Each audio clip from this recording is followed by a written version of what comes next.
Hello and welcome to the Comparesoft ERP Podcast. If you're implementing ERP software or even just thinking about it, there's one moment that decides whether the project will succeed or fail, and that's go live. Evidence suggests that between 30 and 95% of ERP implementations fail, and most of those failures show up at or shortly after go live. Our guest today is Laura Pointer, founder of Pivotal Project Management and an ERP implementation specialist who boasts a 100% go-live success rate. In this episode, Laura details her ERP go-live methodology and checklists. She explains the most common causes of go-live failure and gives advice on how to sustain a new ERP system 6 months after go-live. Laura, hello, how are you? Good, how are you? I'm very well, thank you. And thanks so much for coming on our podcast. You know, I'm really excited to dive into ERP implementation and in particular, how you maintain that 100% go live success record. No, thank you for having me. Looking forward to chatting about it all. Yes. Now, first, Laura, I'm very curious. How does a former secondary school music teacher and someone working in police intelligence become an ERP implementation go live specialist? Walk us through that incredible journey.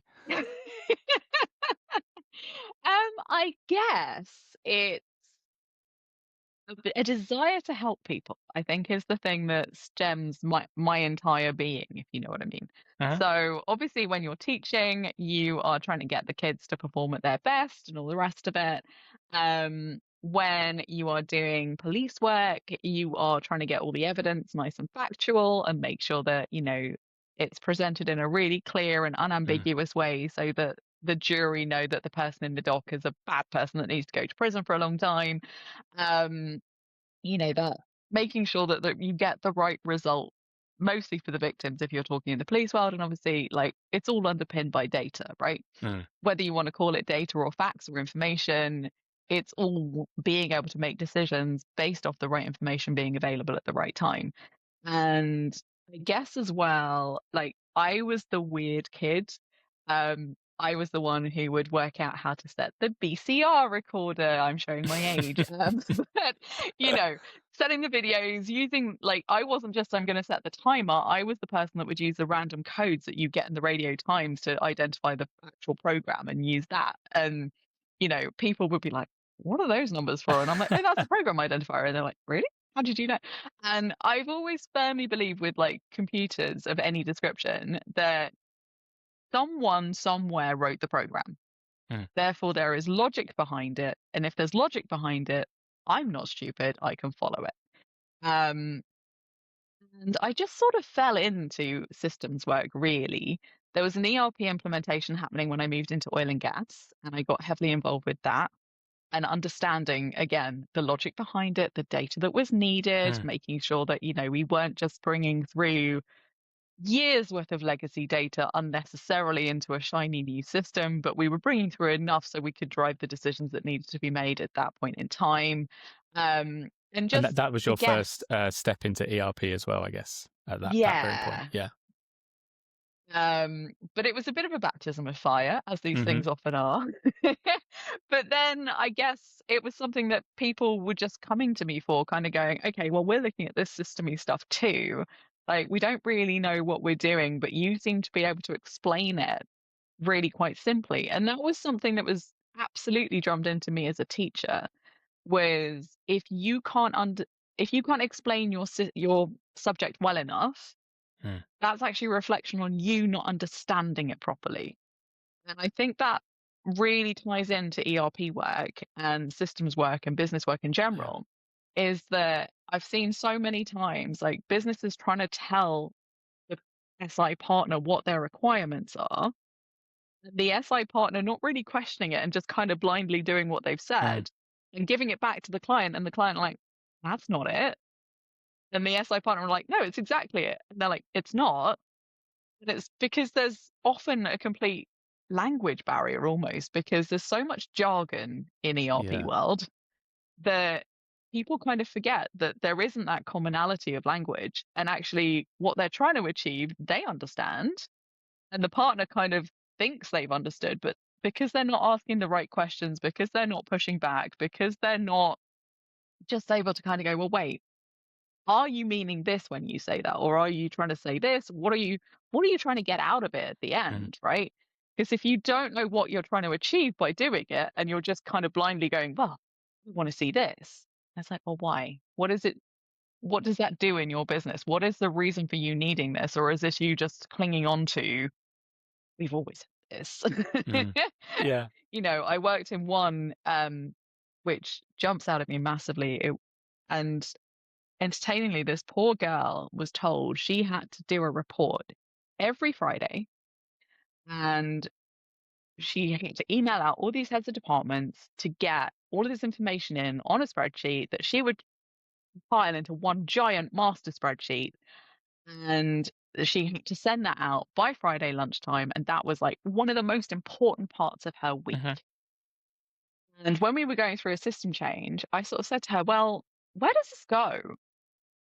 And she's like, what do you mean? And I was like, well, who receives that report when you've done it? And she named one person. I was like, okay. Then what does he do with it? And she's like, I don't know. And you know what I mean? Like, it seems odd to me that this is such a vital part of your week, and you're sending it to an individual, not a group of people, but just one person, and you don't know what he's doing with that afterwards. So I went to speak to him, and I was like, hey, you get this email on a Friday lunch? And he's like, yeah. I was like, yeah. I'm like, what do you do with it? And he said, I delete it. Oh. I was like, you do what? He said, I delete it. It's like, what do you mean you delete it? And he was like, well, I don't need it. I just assumed, I was BCC'd because I could only see my name as a recipient. I thought a bunch of us got it, and I didn't need it. It's not for me. Nothing in there had any relevance to me. So then I'm having to go back to this poor girl and go, please stop doing that every Friday. Yeah. Yeah. Well, I mean, where's the communication, Yeah. Yeah. Wow. And, it was a case of just teams assuming that other teams knew or were involved, or someone else somewhere had some value from it. Yeah. But no one stripping it right back to basics, going, well, for me, any output should be something else's input. That's how you get a lovely logical flow of information. And if you're just reporting for the sake of reporting, that's like doing show and tell and sticking something on your fridge, as far as I'm concerned. It might look lovely, but it's adding no real value. Yeah. Like, what's it feeding? It's got to be feeding another meeting, a decision. It's got to be driving something. So hence, when she's telling me she's spending all of this time doing that piece of work, I'm like, well, what's it driving? And the answer was nothing. So, wow. Yeah, kind of being able to just put it that bluntly, I think that's the advantage for me as well. So because I'm an external, because I'm an independent, it means I can have potentially awkward questions with quite senior people that maybe internal people don't feel they can have without it becoming a career limiting moment. Because it's kind of why I'm there. I'm there to ask the annoying questions of going, really? Are you sure? Do you really need this? Why do you need this? Are you just clinging on to an old thing like a comfort blanket? Or is there actually a better way we can do it in the new system that's just different, And I suppose that's what an external person brings to that conversation, They haven't got the internal person ripping apart their own sort of work, the internal system. That external person's come in with no prior knowledge of what this company's doing, what it's about, their processes, It's like a fresh slate. And also the fact that, for me, because I've done it in so many different environments as well, I've seen where it can fall over. I've seen where it can go wrong. Yes. I will try to help the new client avoid the pitfalls I've been through, because I'm effectively a walking lessons learned. It's like, when they're like, oh, we could do this. And you're like, yeah, you could, but if you do this, it could potentially have a knock-on effect over here. And do you really want that? And they go, oh, yeah, no, we hadn't thought about that. And you're like, okay, so let's look at what you have, where you want to get to, how best to get there, rather than just coming at it with a pre-guessed requirement almost of, well, we've always had this and we'd quite like to still see it. Like, well, do you really need it considering your new system has integrated dashboards within it? Therefore, do you really need an email every week? Or actually, do we just need to get your people to log into the system like they would their emails every day? They go onto their dashboard and they can actually see all the information live time in that moment based on whatever your parameters are. Yeah. They go, no, yeah, maybe we don't need that output anymore. And you're like, because people are creatures of habit, right? They like what they know, and anything new can feel uncomfortable. Certainly, I mean, a lot of clients seem to have spent an immense amount of time working offline on spreadsheets and such. And some of them like that because sometimes it means they can fudge a few numbers here and there. And, and you're just like, you can't do that in an ERP. And for a lot of people, that's quite an uncomfortable moment when they suddenly go, oh God, we can't just change it. And you're like, no, because all the pricing and everything is driven by what's set up in your data. So all of the costing, all of the everything is wholly integrated. So what starts over here flows through. So no, you can't just make up a number to make yourselves look better on a KPI report. I wonder how big of a reason that is for when employees, they fall back to other ways of working, they find workarounds. I wonder if that is a key driver in that. A lot of people just don't like that mirror being held up. Because they've done it a certain way for a long, long time. Not that they've got away with it, that's a bit too strong, but they're used to just being able to massage things in certain ways that they know isn't really gonna, it's not a true bad thing to do, but obviously they can't do that in a real system. And yeah, there is definite resistance to actually following what the system says. Yeah. And I suppose that that intelligence and surveillance background you have, that sort of shows up when you come in to read a program. You're spotting what's actually going on versus what people are telling you. Like you said, I think 100%. you can sniff it out almost. And it is one of those entertaining things for me because the more loud people are, I guess it's also like, I've got also a background in first aid and stuff like that. Like, if you're triaging a genuine incident and medical emergency, generally speaking, the shouty ones, they don't need treating first. They're noisy. The ones who are genuinely at risk of immediate demise almost are often incredibly quiet, don't shout and wail and all the rest of it. You've got to watch the quiet ones, and that really rings true in this sort of stuff too, because they're often the ones who've either already switched off and checked out and they're just waiting for it to go wrong, or they're just, they just don't believe it's going to happen because they've possibly been told this new system's going to come in and change their world and make everything amazing. And they don't believe it for a second. And actually, they've not been consulted or informed, and they're almost not actively sabotaging, but they're just waiting for it to go off track so they can sit there going, knew it. And how do you spot those? How do you spot those quiet resistors? And what do you do to sort of turn them around? How do I spot them? I think they give themselves away quite often. Body language is always a big thing for me, and also just kind of noting who is actively engaging in conversations as well. Because even though I work remotely, I always make sure we have cameras on because it's very easy for someone to just go, yeah, when actually what they're trying to tell you is no. But actually seeing the whites of their eyes when they're having those conversations gives you all of the, the non-verbal cues. Yeah. In terms of how do I get them on board, mostly it's by listening. Mostly it's actually just having offline conversations with them one-on-one. Just kind of going, right, what is going on for you? What's, what are your concerns? Because you're clearly not as loud as this person over here. But that almost to me is a bigger concern that you're not as loud as that person over there. So what's going on with you? And, how can we address that? And how can we make sure, because often people's concerns can be valid, but if they're not going to verbalize them, we can't address them. So getting them to build that trust, and also, like I say, it's that thing of they don't believe that someone is actually going to listen to them and act on their behalf. Yeah. And actually, as soon as they see that not only have you listened, but you've taken it to the steering committee, you've escalated it through the governance process, and you've put in change stuff to make sure that what they addressed is now actually going to feature within the system, suddenly they're like, oh, she's doing something for me. And as soon as they kind of realize that you're on their side, because ultimately, as far as I'm concerned, everyone has the same common goal. We all want the system to serve the business to get them the right results at the end.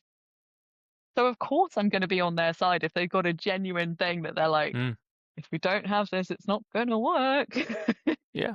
So kind of going back and making sure if that is a concern that we can add it, but making sure the steering committee are aware that it needs to be added, why it needs to be added, what the implication of it being added is, whether that's time, cost, whatever, but making sure it happens. And then suddenly that person that was switched off suddenly becomes really engaged and almost becomes like evangelical about what the system can now bring, because they've actually kind of gone, hang on, because now if we've got this, we can do this. And then that leads, ooh. And that person suddenly goes from being very, very quiet to actively out there. And actually, those people genuinely can absolutely make a program, because they've suddenly realized that, their needs are being met. They can see why the business now needs it. They can see all of the requirements they came with are now there. They're like, you know what? It might actually bloody work. They almost become a champion of it, 100%. Yeah. Yeah. Yeah. And so, change management, it fascinates me in these programs, but before we get into methodology and checklists, I just wanted to really define ERP Go Live, because it's a term that, gets thrown around a lot in ERP projects. So what does ERP Go Live actually mean to you, and how would you define a successful Go Live? So for me, I think the Go Live really is nothing more than a milestone. I think that's really important. It's one of those things that often people kind of mistake Go Live as the end goal, whereas actually it's just part of the journey. And, Go Live is the moment when you are now fully in that new system. Every user is on board, where that is now the system. Successful Go Live isn't just that the system is on and working. The system is, for me, a successful Go Live is way more than that. It's user adoption. It's driving things forwards. It's being able to improve it and enhance as we go. It's the post hypercare phase as well. So hypercare, obviously, just in case any of your listeners aren't aware, is the phase after Go Live, normally for around a quarter, I'd say on average, just to make sure you've got those financial periods coming in. But it's after that period when actually you're transitioning back to business as usual, making sure that after the demobilization of the consultant support and everyone you've had involved in your implementation, and they're kind of all going back into their other worlds and all the rest of it, can the business truly stand on its own 2 feet, support themselves, be able to troubleshoot stuff, and actually get through the self-sufficient thing on the new system? That to me is a successful Go Live. It's not just, have we flicked the switch? Have we stopped using the old one? And, are people now in there? It's can the business truly run? Would you say that's the most common mistake for buyers? Like they literally think, okay, this is the date the system is switched on. We are live. That's it. Yeah, 100%. Okay. And I think historically it was almost used as that kind of a measure. And it was almost viewed as the end of the project. Whereas actually, like I say, it's just a milestone, like any phase of the program is. And if you kind of treat it as a milestone, and you treat it that actually you're going to have enhancements and continuous improvement and all the rest of it after that phase as well, because, Go Live is almost your MVP. So if you've got your minimum viable product version of it, and the business can carry on and tick along and you can do what you need to do to continue trading, fantastic. But then what do you want to do with it? And how are you going to master that? And how are you going to keep adding to it? And how are you going to deal with it when this particular thing falls over because a random user suddenly entered some completely wonky data? How are you able to deal with that without having to lean on your support provider constantly? Do you actually have in-house resource? Because again, for me, I guess that's also possibly where I differ. I always try and do myself out of a job when I work on programs. Again, it's probably the inner teacher in me too. I want to pass on that knowledge. I want to do that knowledge transfer. I want the business to be able to be kind of going, you know what, we're okay. We don't need you anymore. And that's the best thing I can hear. Do you know what I mean? Is that they're completely good. Thank you very much, Laura. On you go. Rather than, I see some people almost gatekeeping all of the information and not wanting to share and trying to get themselves tied into lengthy retainers and stuff like that. And that to me just doesn't sit right, because it's not my program. I might be leading it for the business, and I might be leading it, like I say, as an independent person, because, I always say to all of my clients, if you want a yes person, do not work with me. Honestly, it's not going to work. If I can see you're going to lead yourselves into a world of pain, I'm going to stop you. I'm going to hold every side to account. I'm going to make sure that the business, the client, are doing their side of the work, because ultimately it is their program. It is their business transformation piece that they're working on. You don't want to hand that over to your partner or to an external, because we all leave. What do you do if we all leave? You need to be able to own it. And if you haven't got that ownership, how are you going to manage it and run with it after you've gone live with it? So, I will make sure that everyone is upholding their own end of the bargain, that people aren't going down rabbit holes unnecessarily, that everyone understands what the scope is, what's meant to be in, what's meant to be out, what's been agreed, what's been said, right, actually, this is a continuous improvement piece because we can't have it in the main phase 1 go live. Making sure that everything is documented, that everyone understands, where that line is drawn, because otherwise people, it's not like they're trying to be naughty, but it's like you take a kid to a sweet shop, the kid's going to want every single sweet in the sweet shop. And if it eats every single sweet in the sweet shop, it's going to be sick. You almost have to be the parent and just kind of go, okay, you can have a little one from there and a few from over there, but you can't have every single sweet right now. The parent, I like that analogy. You are the parent of an ERP implementation program. Very good. Is user adoption your driving KPI for a successful go live? Yeah, 100%. Because if the users aren't running with it and they're not able to use it, they will revert to older ways of working, 100%. And again, that's just human nature. And I think training of users can often be misunderstood, should we say.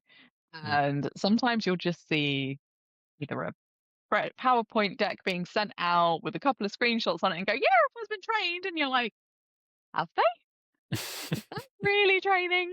Just reading a PowerPoint? Or is there a little bit more to it? I mean, I also had it once on a day of go live when quite a senior person had said absolutely their team had been trained, they'd signed it off, everything was showing as green on the RAG status. One of the functional consultants went into the shop floor, was showing the guys on the handheld devices they were going to be using in their warehouse how to do everything.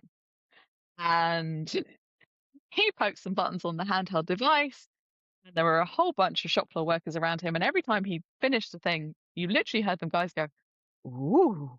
And you're like,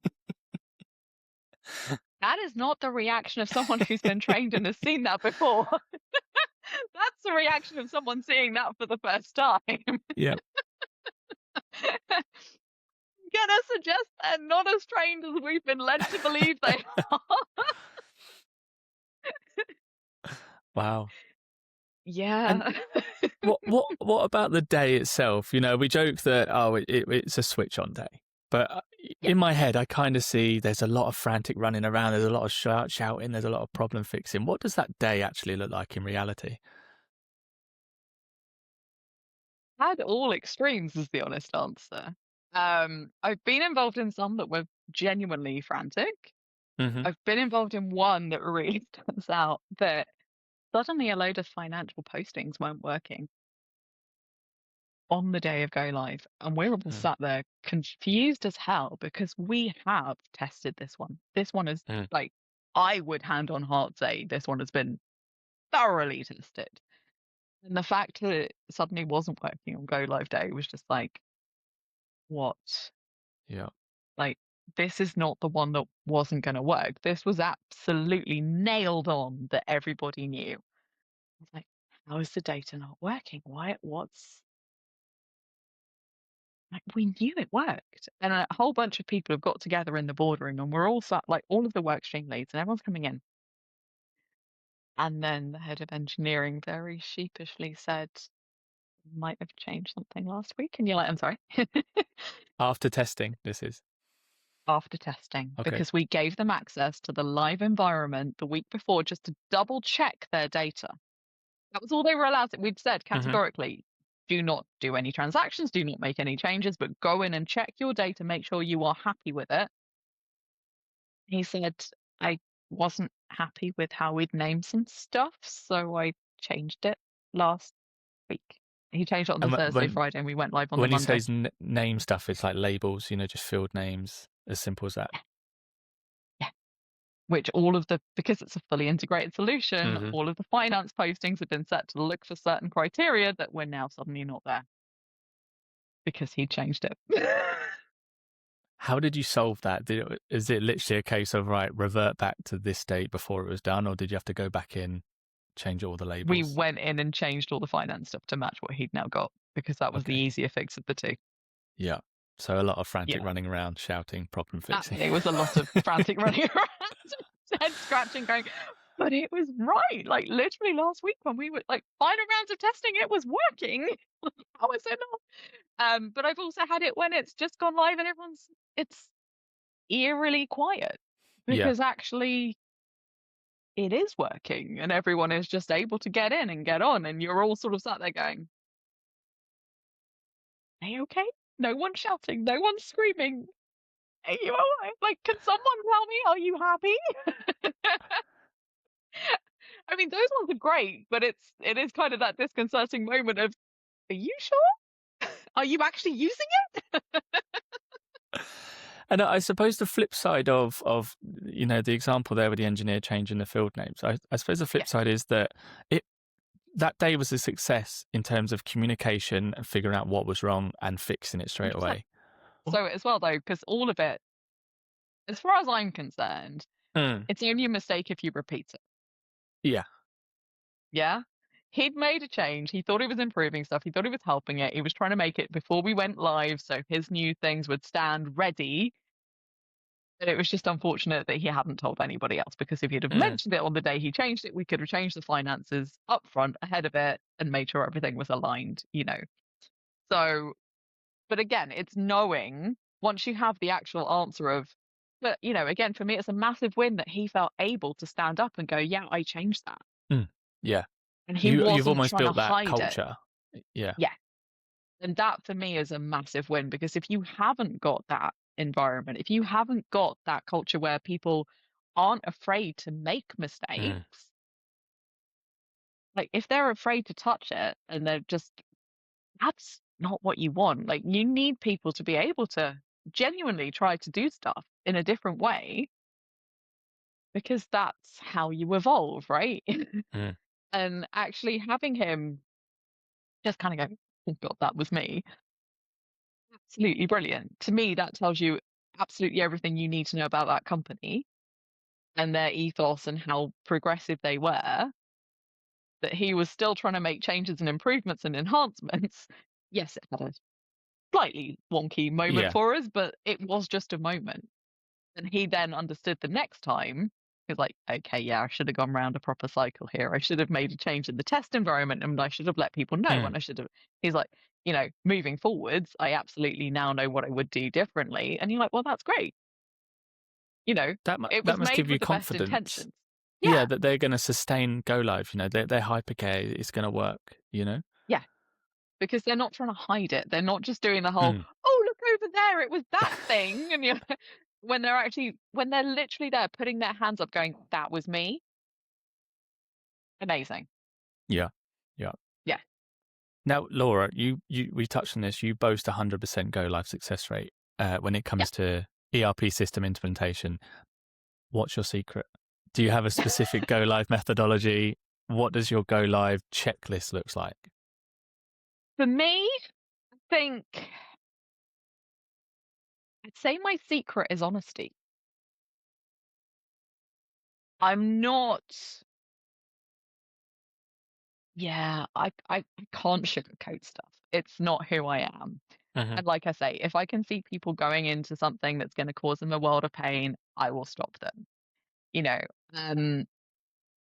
So I won't sugarcoat it. I won't say, yeah, this is all fine. And go, it's all amazing. Everyone's so happy. When I'm just like, oh my word, it's a bin fire and everything is on fire and everyone's really about to jump ship.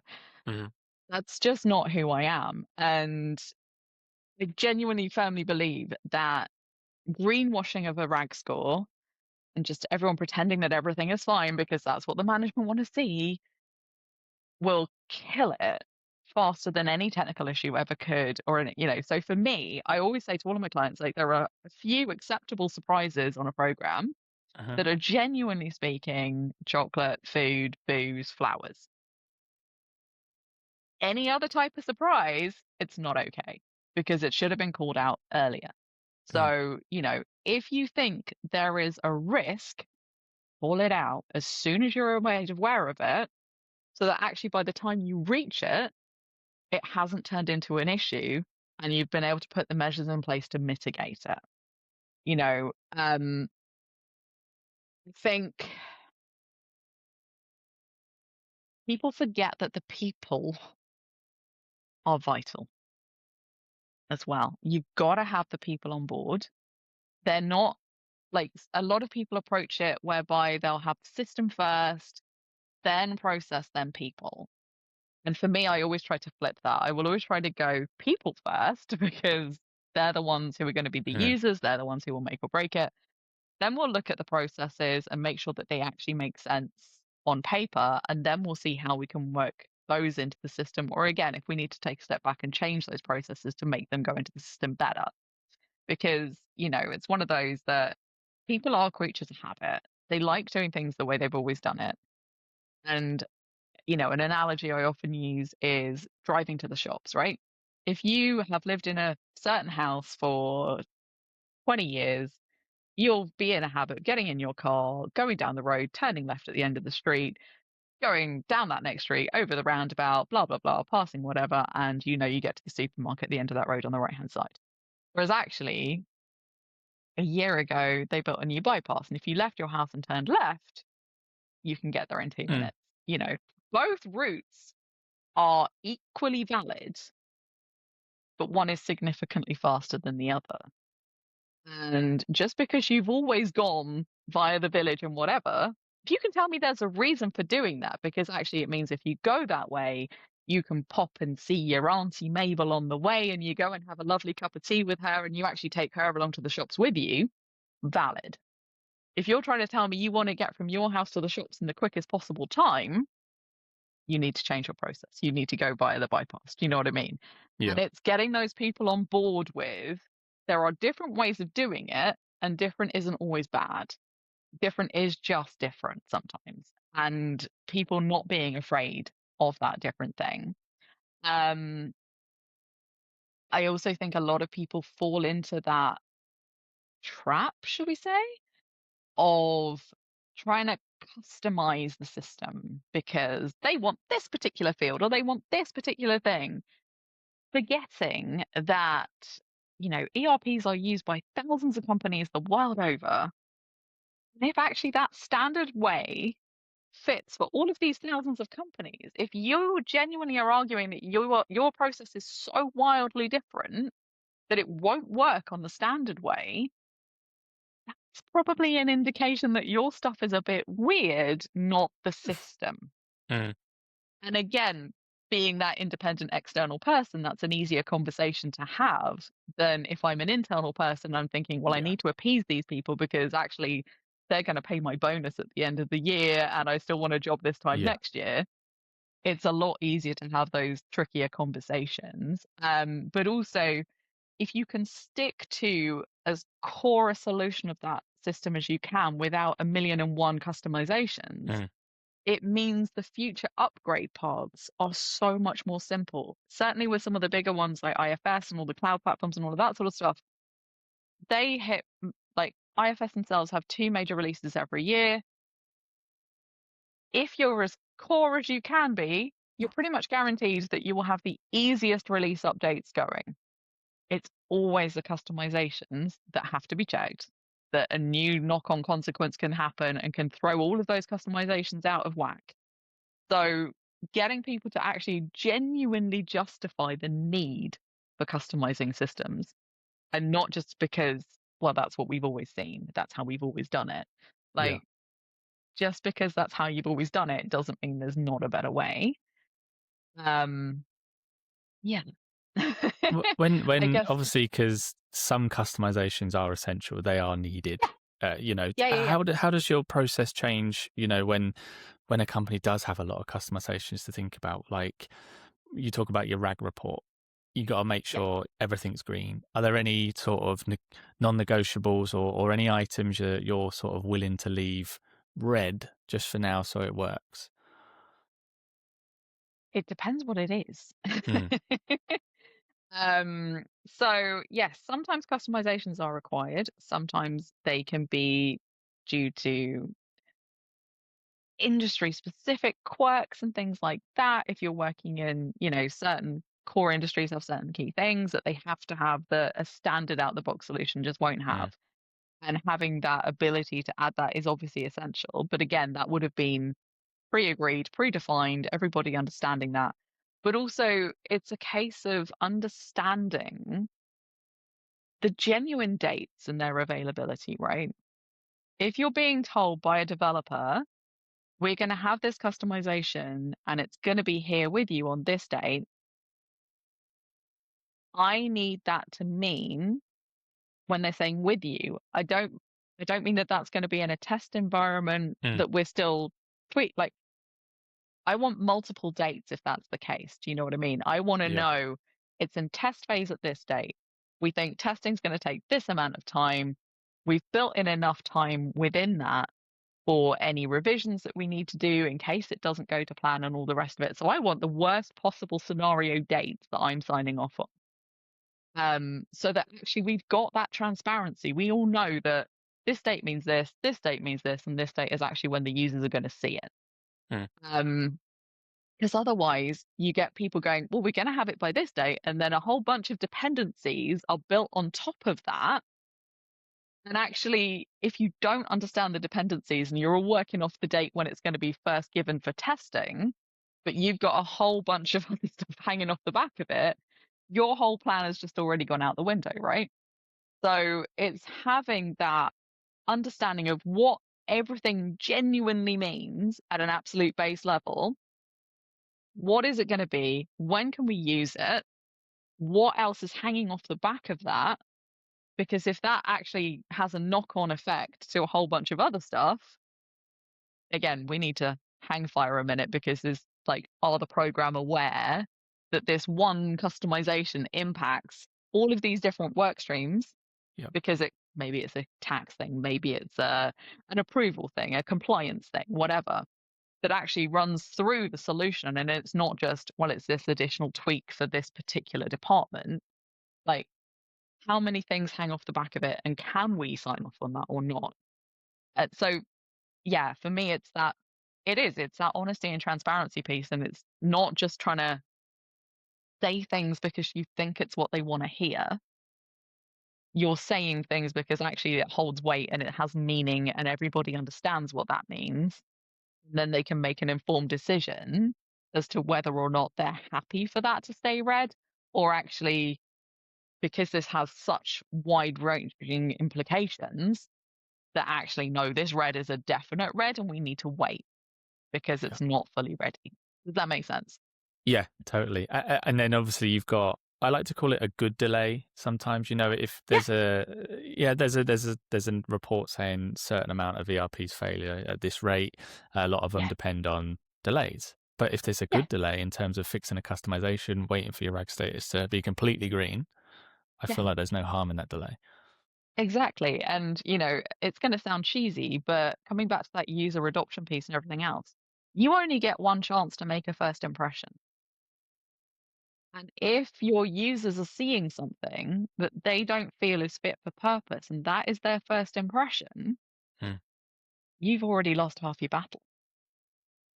Those users need to have that trust that actually this system is as good as everyone's been telling them it is, and that it's going to do what they need it to do, or otherwise, within 6 months, probably sooner, they're going to go back to working on a spreadsheet, just entering in the bare minimum. So it looks like they're using the system when actually they've got workarounds Yeah. galore and it's a complete cluster. And it's just, yeah, Is that the biggest thing that derails an ERP system's go live? That change management, that user adoption? I would say so for me. I think change management is often viewed by a lot of companies as a nice to have Hmm. rather than a true, Yeah. genuine, essential part of it. Um, And again, sorry, I talk in a lot of analogies. I always kind of view like the change curve. So when you kind of come into something, you go up slightly because everyone's feeling really enthused, all of that good stuff, because we're finally going to make this happen. Then when you start going through the implementation, you go into a dip because you're just like, oh God, this is taking longer than I thought. It's more complicated than I thought. Like, oh gosh, is this really the way that we need to do? Like, oh, panic, panic, panic. Mm. But then you start to come out the other end of it, and then actually you're okay. And the advantage of doing it as a team is that everyone will go through that change at different rates. And you'll get some people on a dip when some people are on an up. And actually, between you all, you kind of even it all out and everybody gets through. It's one of those things though that like I always kind of compare it to tidying a teenager's bedroom. You go in and you're like, right, finally, we're gonna get this room sorted. It's gonna be like it's a absolute tip right now. I can't live with it anymore. Like I'm gonna have to sort it out. And you start and you're just like, oh God, it looks worse than before it began. Why did I do this? Like, oh God. But actually, the more you keep going, the more you realize you've actually got a pile of clean laundry over here. You've got a pile of stuff to go in the washing over there. You've got dirty dishes that just needed to go downstairs to the kitchen over there.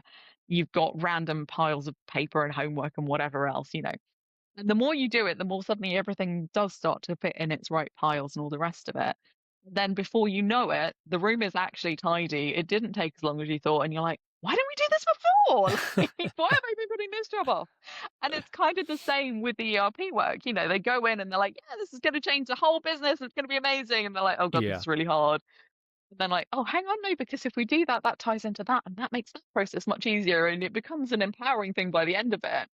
But Yeah. again, even with legacy systems that aren't quite up to scratch, people's familiarity with the not good stuff, people cling on to. Even if they know that, this random thing over here, I have to click it 3 times or it doesn't do it. But when I click it the third time, it all works.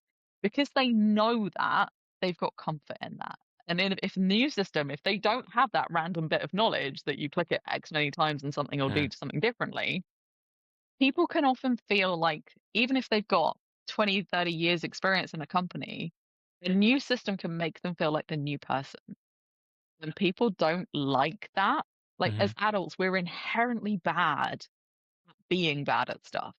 Like kids are great. You don't see a toddler suddenly try to walk and fall over the first time and go, walking's not for me. I'm not going to bother anymore.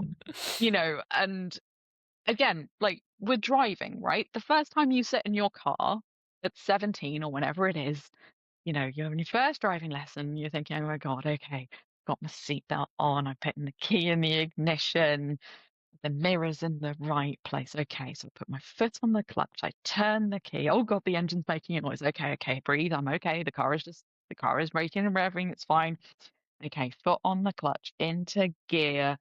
find the bite point, take the handbrake off. Oh God, it's actually moving forwards. Oh my God, I'm driving. Okay, panic, panic, panic.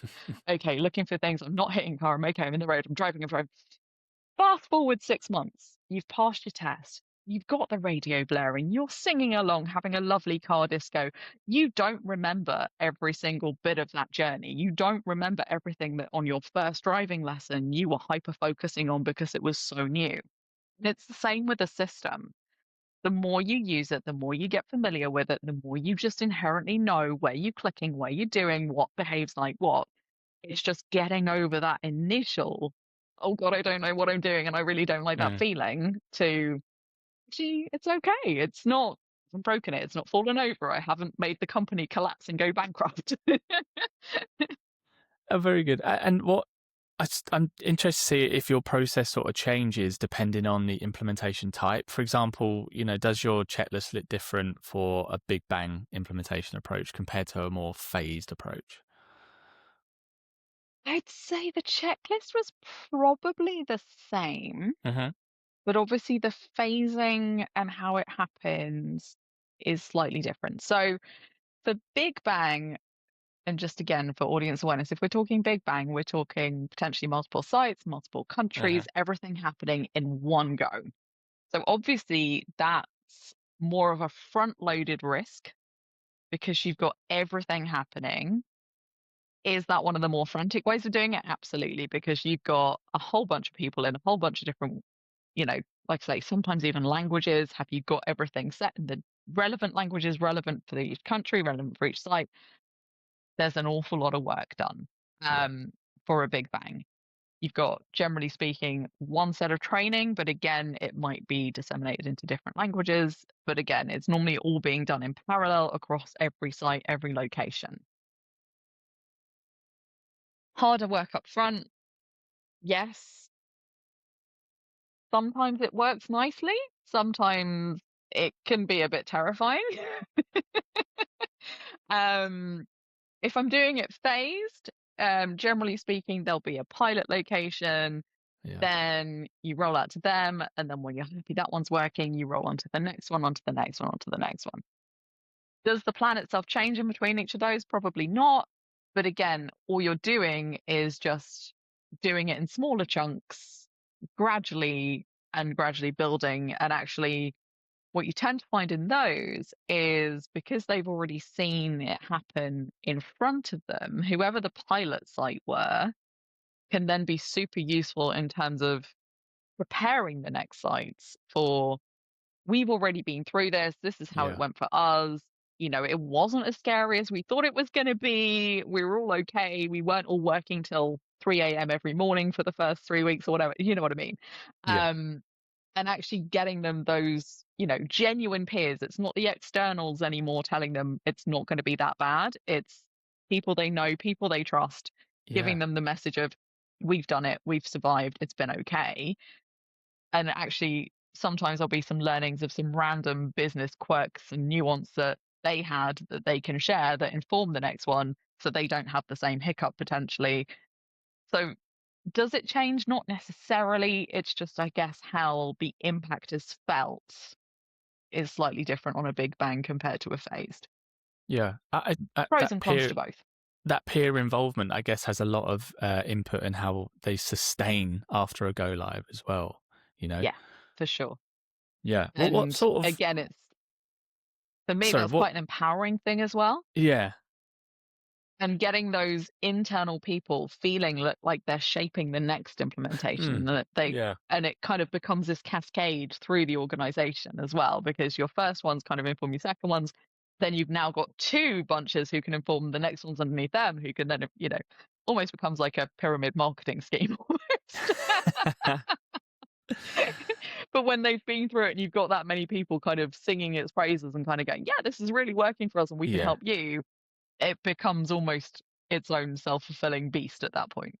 Yeah. And are there maybe two or three points that you would say, okay, do this for, and you have a higher chance of sustaining your system working over the next 3-6 months post go live? Post go live, how do we sustain it? That's a good question. Don't underestimate the importance of hypercare. It's not just that your partner is trying to get some more money out of you for the next quarter or whatever it is. They're genuinely making sure that you've got what you need and that they're able to step away and withdraw their resources kind of with a clear conscience. Make sure that, genuine reviews are taking place within the system, kind of, I'd say probably on a same kind of cadence and rhythm as your finance reporting. Actually look at what you're getting out of your system, making sure that, all the information's are there, all the, once it's transitioned back to business as usual, it's kind of when the gaps in any handovers start to creep out, and just kind of make sure that you're not just glossing over them. If your users are going, we don't know how to do this, listen. They just kind of go, yeah, no, you had that training a few months ago. You know this. And they're just like, we haven't got a clue. If they haven't got a clue, listen to them. And make sure as well, workarounds, make sure they're not just ignored. Keep your eyes open for those spreadsheets and all the rest of it, because they will creep in, and the more people realize they can get away with it, the more they will. Again, because creature of habit, that's what it's human nature. We like doing the things the way we feel comfortable with. I even worked with one client who genuinely switched off the network location for where the old spreadsheets were stored. Wow. They removed everyone's access. I mean, that's a way to stop it. Go, spreadsheet. But it forced them in. And again, it was driven, and I think that's also really important. It was driven by top-down messaging. Yeah. So the C-suite of that particular client was so invested in this working that they were like, we're just not having it, Yeah. And all of their messaging was like, this is happening. This is when it's happening. This is why it's happening. There wasn't just you're going to have to suck it up. It was we're doing this because. Yeah. And actually, that piece of messaging is so important as well, because otherwise people feel that stuff is just being imposed on them. That's when you get pushback and they're like, don't like, they don't know what they're talking about. They're up their butt. Yeah. When you get the why, people become way more open to kind of going, oh, I hadn't thought about that, because often in your little department, you may not have sight of the bigger picture of what the business is trying to achieve and where it's aiming to go and why the change is relevant. So actually, once that change and the why is communicated, and it is coming from senior people, and every hierarchy point within that organization is bought into that, it's a far easier thing than if you've just got one or two people at middle management go, yeah, we really, really need this. And everyone underneath them is like, yeah. The top people are just like, oh, it's just that IT project over there. It's not, an ERP program is an entire business transformation program. It will impact every team within your entire organization, from people on the shop floor all the way through. And if people are not engaged and they don't treat it as that level of importance, it's not going to work. And making sure as well that you time it around key dates, especially if you've got cyclical things going on, if you've got year end or seasonal peaks or whatever, work around that, not against it. Don't just suddenly go, well, we've got loads happening here, so we're just going to throw that in the mix. No, don't. You're going to overwhelm and break people. And generally speaking, you tend to find that the people involved in an ERP program are the people who are critical in umpteen different initiatives, because they are the people with all of the knowledge and all of the good stuff that you want on every single thing you've got going on. Let's not break your good people by overloading them and giving them too much to handle. And actually, let's give the initiative a chance to embed before we then try and make changes afterwards as well. I always say to people, it's really important after you've gone live to let it settle. Because initially you will have people that are now coming into it as the end users that weren't involved in the implementation and only had the training. And they're like, oh, if we could do it this and this. But give them 6 months of actually doing it, and then you go back and ask them the same question. They'll be like, no, it's fine. because actually they've now become accustomed to the different way of working, and actually what they thought was an issue in week 1 isn't. And it was just them getting used to a slightly different thing. So give it a chance to embed. Make sure you're kind of keeping your finger on the pulse though, because if you're not, it's going to fall over. Well, Laura, I think that's an incredible bit of advice that we can leave there. You've been such a good guest. You've given listeners such a practical view of what it takes to get an ERP go live over the line. Hopefully anyone implementing or thinking of implementing ERP software will walk away with something they can act on this week. So thank you again for joining us. No, thank you for having me. Really enjoyed it. Yeah, it's been a pleasure. And thank you all for listening, and we'll see you on the next episode. Bye, Laura.